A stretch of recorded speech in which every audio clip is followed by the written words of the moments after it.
Hi, கிராமத்து doctor இன்னைக்கு மொட்டை டாக்டரேட்டு எல்லாம் கொஞ்சம் அட்ஜஸ்ட் பண்ணிக்கோங்க. மாடுகளில் மடிநோய் பாகம் 2 பாகம் 1 பார்க்காதீங்க, போய் பார்த்துட்டு வந்துருங்க. மறக்காம நம்ம கிராமத்து டாக்டர் சேனலையும் சப்ஸ்கிரைப் பண்ணி அந்த பெல் ஐக்கானை கிளிக் பண்ணிக்கோங்க. இன்னைக்கு வீடியோவில் மாடுகளில் மடிநோய் வராமல் எப்படி தடுக்கலாம் அப்படின்னு சொல்லிட்டு ஒரு 4 பாயிண்ட் சொல்ல போகிறேன். பாயிண்ட் நம்பர் 1, மாடு பால் கறந்த உடனே தீனி போட்டுருங்க. அதாவது மாடு பால் கறந்த உடனே 1 மணி நேரம் கீழே தரையில் படுக்காமல் பார்த்துக்கோங்க.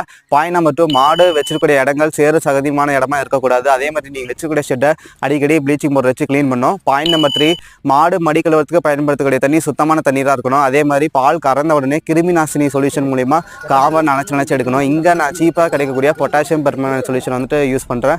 நீங்களும் அதுவே வந்துட்டு யூஸ் பண்ணலாம். பாயிண்ட் நம்பர் 4, செனமாட கடைசியாக பால் நிறுத்தும் போது சரியான முறையில் அடர்த்தி குறைச்சி பால் கறக்கிறதையும் படிப்படியாக குறைச்சி பாலை வந்துட்டு நிறுத்தணும், இல்லைன்னா மடிநோய் வந்துடும். ஸோ இந்த 4 பாயிண்ட்டையும் நீங்கள் ஃபாலோ பண்ணிங்கன்னா மடிநோய் வராமல் முழுமையாக வந்துட்டு தடுக்கலாம். அடுத்த வீடியோவில் மடிநோயிலே ரொம்பவும் கொடிய மடிநோயான ஈகோலை மடிநோயை பற்றி சொல்ல போகிறேன். ஸோ மறக்காமல் அந்த பெல் ஐக்கானை கிளிக் பண்ணிக்கோங்க. பாய்.